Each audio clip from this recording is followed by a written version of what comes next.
ሰላም በያላችሁበት ክቡራትና ክቡራን ተመልካቾች ከአሚኮ አዲስ አበባ ስቱዲዮ የሰዓቱ ዘገባዎች አንዱ አለመና ነው ለእናንተ አደርሳለሁ።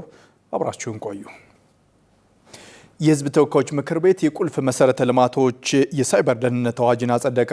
ምክር ቤቱ ይህንን አዋጅ ያጸደቀው ባካሄደው 24ኛ መደበኛ ስብሰባ ነው። አየለ መስፍን ተጨማሪውን አዘጋጅቷል። የሕዝብ ተወካዮች ምክር ቤት በ24ኛ መደበኛ ስብሰባው የቁልፍ መሰረተ ልማቶች የሳይበር ደህንነት ረቂቅ አዋጆችን መርምሮ አጽድቋል። የተሻሻለው ረቂቅ አዋጅ የሀገሪቱን መረጃና ደህንነት ውጤታማ ለማድረግና የፋይናንስ ደህንነትን ለማረጋገጥ አይነተኛ ሚና አለው ሲሉ የውጭ ግንኙነትና የሰላም ጉዳዮች ቋሚ ኮሚቴ ሰብሳቢ ዶክተር ዲማ ነገው ገልጸዋል። ይህ ረቂቅ አዋጅ ከዚህ በፊት በሀገራችን የነበረውን የህግ የፖሊሲና የአሰራር ክፍተት በመሙላት የኢንፎርሜሽን መረብ ደህንነት አስተዳደር የተቋቋመበትን ተግባርና ኃላፊነት በሙሉ አቅሙ እንዲፈጽም ከማስቻሉም በላይ ለቁልፍ መሰረተ ልማቶች የሳይበር ደህንነት ጥበቃ በባለድርሻ አካላት መካከል የግል ተቋማትን ጨምሮ የተቀናጀ ውጤታማና ፈጣን የመረጃ ልውውጥ ስርዓት የሚያሰፍን እንዲሁም ቁልፍ መሰረተ ልማቶችን በሚያስተዳድሩና የሳይበር ደህንነት ጥበቃን በሚያደርጉ አካላት ላይ ግልጽ ኃላፊነትና ተጠያቂነት የሚያሰፍን አዋጅ መሆኑን ቋሚ ኮሚቴው አምኖበታል። የሳይበር ደህንነት ረቂቅ አዋጅ ሁሉንም ቁልፍ መሰረተ ልማቶች ያካተተ አለመሆኑን የምክር ቤቱ አባላት ጠይቀዋል። የረቂቅ አዋጁ ተፈጻሚ የሚሆንባቸውን ተቋማት 11 ተቋማትን ብቻ ለይቷል ነው ያስቀመጠው አዋጁ። ለምሳሌ እንደ ብሔራዊ መታወቂያ ተቋም እነዚህ አይነት ቫይታል መረጃዎችን የያዙ ተቋማት በዚህ ዝርዝር ውስጥ አለመካተቱ ክፍተት የሚፈጥር መስሎ ስለሚሰማኝ ለምንድን ነው የተዘለሉት? አንቀጽ 3 የተፈጻሚነት ወሰን የሚለው ላይ በኢትዮጵያ ግዛት የሚል ነገር አለው እና ግዛት የሚባል ነገር የመዋቅራዊ አደረጃጀት ያለ አይመስለኝም። በመላ ኢትዮጵያና በውጭ ሀገሮች በሚገኙ ቁልፍ መሰረተ ልማቶች ላይ ተብሎ ቢስተካከል ጥሩ ነው የሚል ሀሳብ ለመስጠት ነው። አመሰግናለሁ። የሳይበር ደህንነት አዋጅ አተገባበርን አስመልክቶ ከምክር ቤቱ አባላት ለተነሱ ጥያቄዎች የውጭ ግንኙነትና የሰላም ጉዳዮች ቋሚ ኮሚቴ ሰብሳቢ ዶክተር ዲማ ነገው ማብራሪያ ሰጥተዋል። መሰረተ ልማቶቹ የተጠቀሱት የትኞቹ ዘርፎች ናቸው ቁልፍ መሰረተ ልማት ስር የሚጠቀሱት የሚለው ዶክተር ፈቲም ገልጾታል። እንግዲህ እዚህ ላይ የተለዩት ቁልፍ የሚባሉ ናቸው እንጂ ሁሉም መሰረተ ልማቶች አይደሉም። ግን ቁልፍ የተባሉት አንዳቸው ላይ ጥቃት ቢደርስ በሌላም ላይ ሊያስከትል የሚችለውን ጉዳት ግምት ውስጥ በማስገባት ነው እነዚህ ቁልፍ የተባሉትና እያደግን ስንሄድ ሌሎችም ተጨማሪ መሰረተ ልማቶች ሊጨመሩ ይችላሉ ማለት ነው። የሳይበር ደህንነት ማሻሻያ ረቂቅ አዋጅ ለሀገር ደህንነትና ሰላም አስፈላጊ መሆኑን ያመነው ምክር ቤቱ አዋጁን በሙሉ ድምፅ አጽድቋል። በተያያዘ ዜና የሕዝብ ተወካዮች ምክር ቤት የፕላንና በጀት ፋይናንስ ጉዳዮች ኮሚቴ ያቀረበውን የጉምሩክ ማሻሻያ ረቂቅ አዋጅ አጽድቋል። አዋጁ አስመጪዎች በቀረጥና ታክስ አወሳሰን ላይ አቤቱታ ለማቅረብ የነበረባቸው መሰናክል የሚያስወግድ ነው ተብሏል። ለአየለ መስፍን ዘገባ መሰረት መግጫ።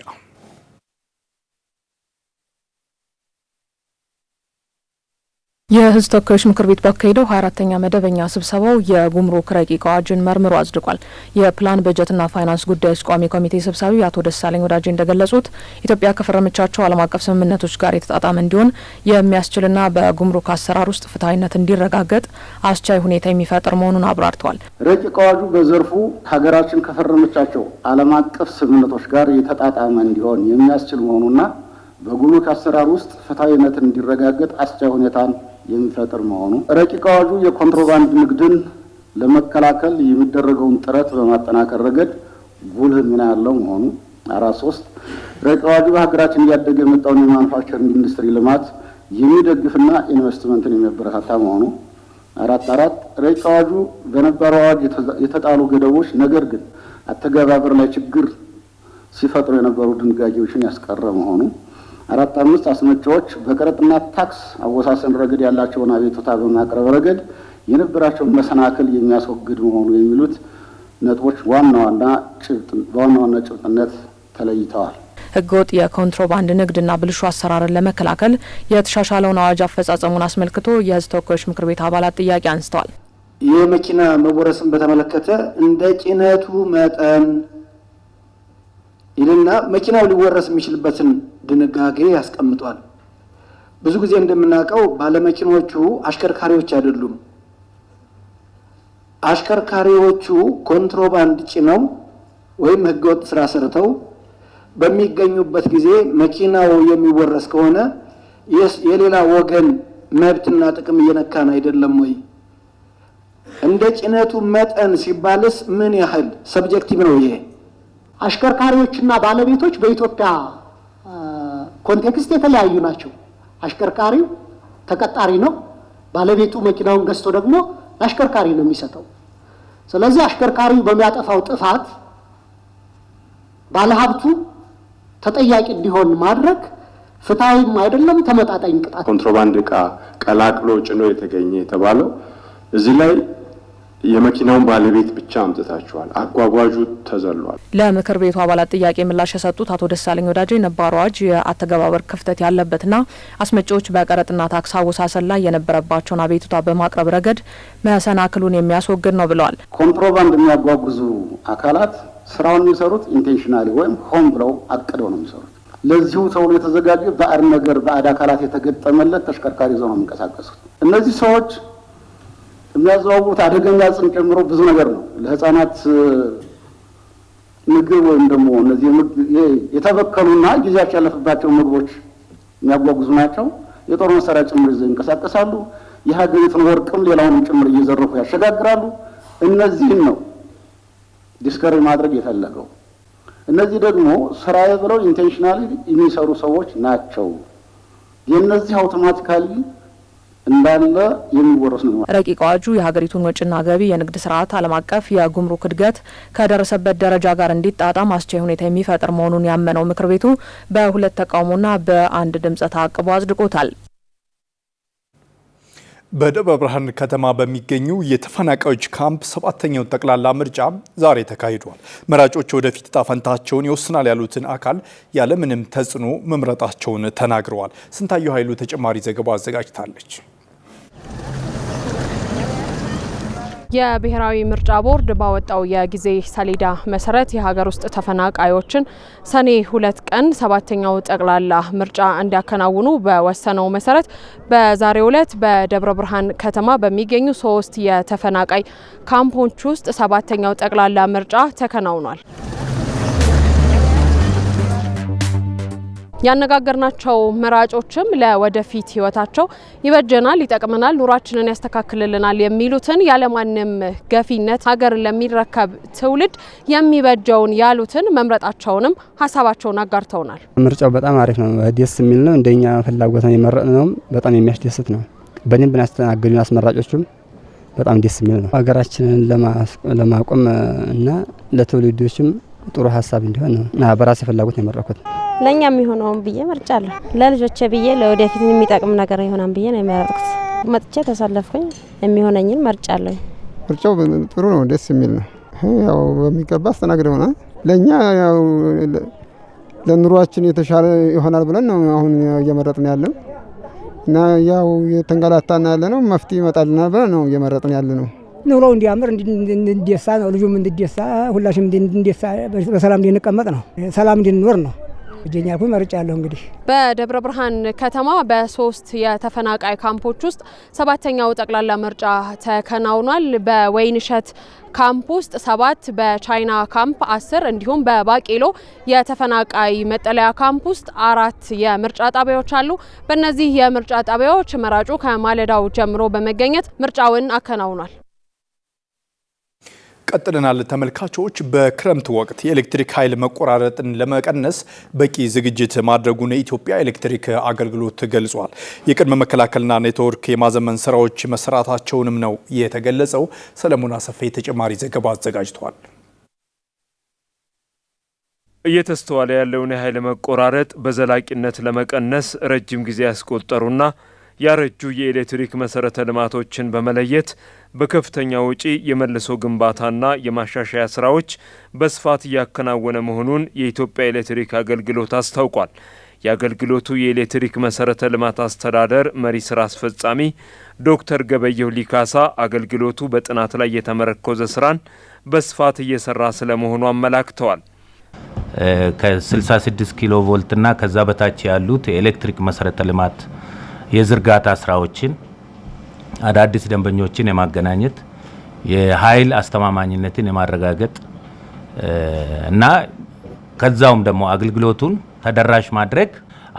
ተደራሽ ለማድረግ ደግሞ የኤሌክትሪክ ፍጆታ ሂሳቦችን የመሰብሰብ ስራዎችን በአገር አቀፍ ደረጃ እየሰራ መሆኑ ይታወቃል።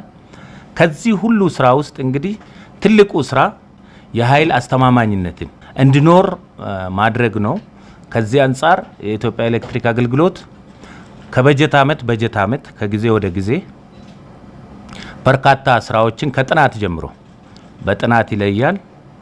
በጥናት የተመላከቱ ክፍተቶችን ለመሙላት በርካታ ስራዎችን እየሰራ ነው የመጣው ማለት ነው። በዝናብ ምክንያት የሚመጡ አደጋዎችን ለመቀነስና ለመቆጣጠር በ100 ቀናት እቅድ ዝግጅት ተደርጓል ነው ያሉት መሪ ስራ አስፈጻሚው። በ100 ቀን ኢኒሼቲቭ ከፋፍለን በኤሌክትሪክ መሰረተ ልማት ወሰን ውስጥ የገቡ ዛፎችንና የዛፍ ቅርንጫፎችን ክሊር ማድረግ፣ በጣም ያረጁና ሊወድቁ የደረሱ ምሰሶዎችን መቀየር፣ የረገቡ ሽቦዎችን የመወጠር እና ሲኒዎች የተሰነጠቁ ሲኒዎች ሲያጋጥሙን ትራንስፎርመሮች ላይ ብልሽቶች ሲያጋጥሙ ብልሽት እንዳይኖር ቀድመን የመከላከል ስራ መስራት ማለት ነው እና በዚህ ቅድመ መከላከል ጥገና ስራ በርካታ ስራዎች ተሰርተዋል።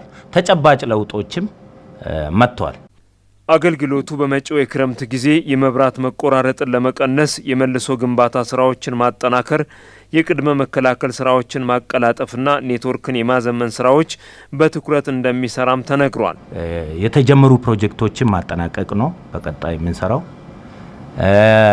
በእቅድ ላይ ያሉትን ደግሞ ፋይናንስ አፈላልጎ ወደ ስራ የማስገባት ስራዎች፣ የኔትወርክ የማዘመን ስራ የማጠናቀቅ ስራ፣ ከኔትወርኩ ላይ ደግሞ ከሚደርሱት አደጋዎች ስርቆት ከህብረተሰቡና ከጸጥታ አካላት ጋር ከአካባቢ የመስተዳደር አካላት ጋር በቅርበት መስራት ነው።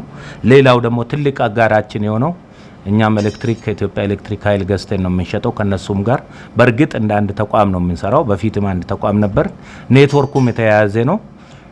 እሱን አጠናክረን መቀጠል ነው የምንሰራው በቀጣይነት ማለት ነው። እንደ ሀገር የኃይል መቆራረጥ ምጣኔን ከነበረበት ምጣኔ ዜሮ ለማድረግ እየተሰራ መሆኑን ተቋሙ ገልጿል። በኢንቨስትመንት ዘርፉ የውጭ ምንዛሬ ወጪን በከፍተኛ ደረጃ መቀነስ ያስቻለ የቴክኖሎጂ የእውቀት ሽግግር መደረጉን የደብረ ብርሃን ኢንዱስትሪና ኢንቨስትመንት መምሪያ ገለጸ። በቀጣይ ለሀገር ውስጥ ባለሙያዎችም ትልልቅ ስራዎችን የመስራት አቅምና እድል እንደሚፈጥርም ተመላክቷል። ለዓለም ላይ ኩን ነው የተከታተለው። የደብረ ብርሃን ከተማ አስተዳደር የ999 የኢንቨስትመንት ፕሮጀክቶች መዳረሻ ሆናለች። ፕሮጀክቶቹ የከተማዋ ገቢ መጠን እንዲጨምር፣ ተኪ ምርቶችን በማምረት የውጭ ምንዛሬን በማዳንና ወደ ውጭ ምርቶችን በመላክ የውጭ ምንዛሬን ማስገኘት እየቻሉ ነው። ከዚህ ባለፈ ግን በከተማዋ ከ47000 በላይ ስራ ፈላጊዎች የስራ ዕድል እንዲፈጠርላቸው ምክንያት ሆነዋል ይላሉ የከተማ አስተዳደሩ ኢንዱስትሪና ኢንቨስትመንት መምሪያ ኃላፊ አቶ ብርሃን ገብረ ሕይወት። ከኢንቨስትመንትም ዘርፍ አጠቃላይ 47000 ስራ ዕድል መፍጠር ማለት በጣም ቀላል ነገር አይደለም። አሁን ባለበት ሁኔታ ላይ ወጣቶች ትልቅ የሙያ ባለቤት እየሆኑ እየመጡበት ስለሆነ ማለት ነው። ሁለተኛውና ትልቁ ነገር በተለይ ቴክኖሎጂ ሽግግር ማድረግ ተችሏል። አቅም መፍጠር ተችሏል። እውቀትና ክህሎት ማዳበር ተችሏል። አሁን ባለበት ሁኔታ ላይ ማንሳት ይቻላል። አብዛኞቹ ጋር እነዛ እኛ ወጣቶች የኛ አካባቢያችን ልጆች ነጮቹን እየተኳቸው ማሽን መትከል የጀመሩበት ሁኔታዎች አሉ። በተለያዩ ኢንዱስትሪዎች ውስጥ የሚሰሩ ባለሙያዎችም የእውቀት ሽግግሩ በቀጣይ እንደ ሀገር የሚገነቡ ኢንዱስትሪዎች ላይ ለመስራት እንደሚያስችላቸው በመግለጽ ሀገርንም መጥቀም እንደሚችሉ ገልጸዋል። እንዴት ነው መኪና ሊገጠም የሚችለው የሚል ሀሳብ ነበረ እና ካሉት ከቻይኖቹ ጋር ማብረን ሆነን የእነሱን ቴክኖሎጂ ወደዚያ አምጥተን እኛም በራሳችንም የሆነ ቫልዩ አድ እያደረግን ከሌሎች ካምፓኒዎችም ጋር እየተነጋገርን የቴክኖሎጂ ሽግግር እያደረግን ነው። ሁሉም ስራ ከውጭ በመጡ ባለሙያዎች አይሸፈንም። ከዚህ በፊት በመጀመሪያው ዙር አስገብተን በመንሰራበት ጊዜ በየአንዳንዱ ስቴሽን ከቻይና የመጡ ባለሙያዎች ነበሩ። አሁን ግን ቀስ በቀስ ክሪቲካል የሆኑ ቦታዎች ላይ ብቻ ባለሙያዎቹ እየቀሩ ሌሎቹ ወደ መጡበት ሀገር ተመልሰው አብዛኛው የሚባለው የስራ ቦታ አሁን በእኛ ባለሙያዎች እየተሸፈነ ያለበት ሁኔታ ነው ያለው። በእኛው ሀገር ሰው ሲሆን አንድ የስራ እድል ፈጥራል። $2 እያወጣህ አይደለም 3 ቀጣይ ላሉብህ ሌላ ፕሮጀክቶች የሚሰር ሰው አዘጋጅታል ማለት ነው። ስለዚህ አሁን ከዚህ በኋላ ላሉ ፋብሪካዎች ቢባል አያቅተንም። የስራ እድል ፈጠራው የቀን ገቢን ከማግኘት ባለፈ የቴክኖሎጂ እውቀት ሽግግር በማድረግ በውጭ ሀገር ዜጎች ይሰሩ የነበሩ ስራዎች በሀገር ተወላጆች እየተሸፈኑ መሆኑን ገልጸዋል። ይህ ደግሞ ለውጭ ዜጎች የሚወጣውን የውጭ ምንዛሬ በመቀነስ እንደ ሀገርም አበርክቶ ከፍተኛ ስለመሆኑ ነው የገለጹት። እዚህ አካባቢ የሚተከሉ ኢንዱስትሪዎች ማሽን የሚተክሉት አብሮ ከውጭ የመጡ ዜጎች ነበሩ። አሁን ባለበት ሁኔታ ላይ ማንሳት ይቻላል። አብዛኞቹ ጋር እነዛ እኛ ወጣቶች የኛ አካባቢያችን ልጆች ነጮቹን እየተኳቸው ማሽን መትከል የጀመሩበት ሁኔታ ለነሱ የሚወጣው የክፍያ በጣም ብዙ ስለነበረ አሁን እንደ ሀገር የእውቀት ባለቤት የቴክኖሎጂ ባለቤት ቀጣይ ደግሞ ዘመኑ የዋጀ የቴክኖሎጂ ዘመን ስለሆነ በዚህ ልክ ወጣቶች ልምድና አቅም እንዲኖራቸው ለማድረግ የተሻለበት ሁኔታዎች አሉ ማለት። የቴክኖሎጂ እውቀት ሽግግሩ የቀረበውን ከመስራት ባለፈ አዳዲስ ፈጠራዎችን የሚያበረታታ ስለመሆኑም ነው የገለጹት።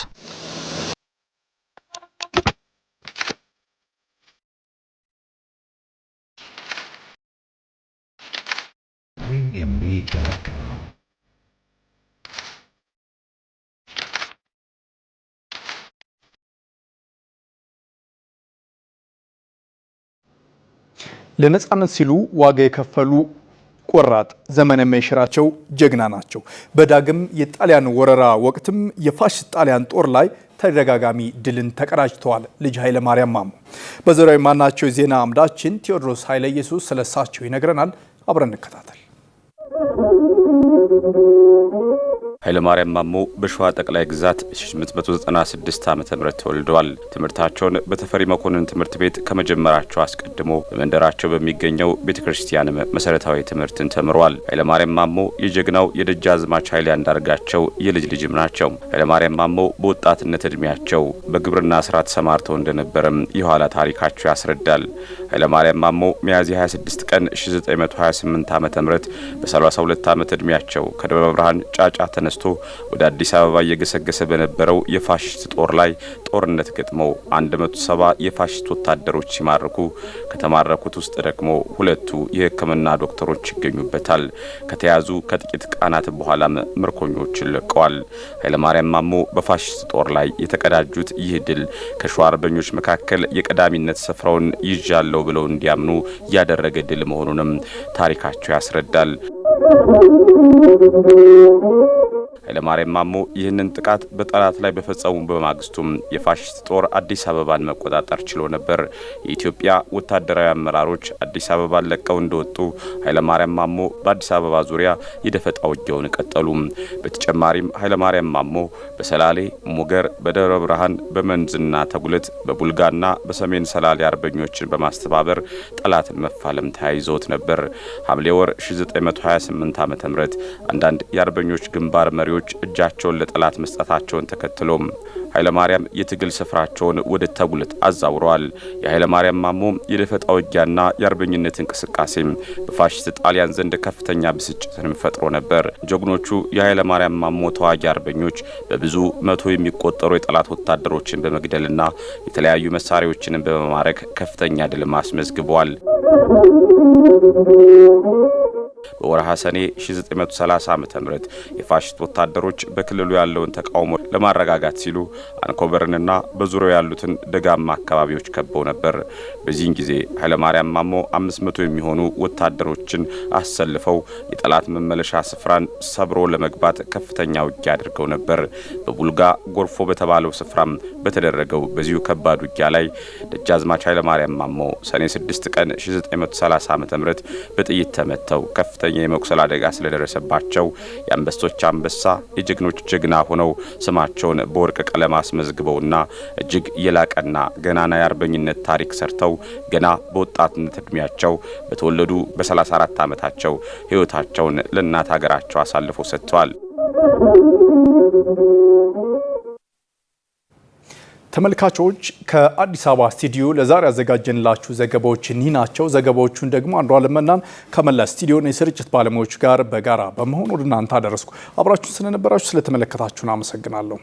ጤና ይስጥልኝ።